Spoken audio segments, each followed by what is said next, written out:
Бізде ғалымдар бар, ғылым бар.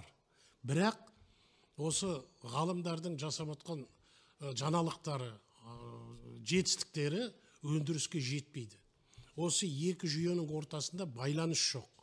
Өндіріс пен фермерлер мен ғалымдар мен ғылымның ортасында жүйе жоқ.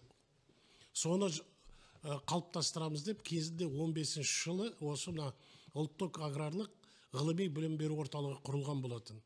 Ол жаңағы экстеншн арқылы білім тарату, коммерциализация арқылы, трансферт арқылы жеткізіледі деген. Бірақ көптеген шенеуніктер оның ішіндегі жоғарғы лауазымды шенеуніктердің өздері де мысалы ғалымдарға кінә тағатын. Неге сендер өз жетістіктеріңді өндіріске жеткізбейсіңдер деп. Мен оларға былай деп жауап беретім. Ол ғалымның міндеті емес.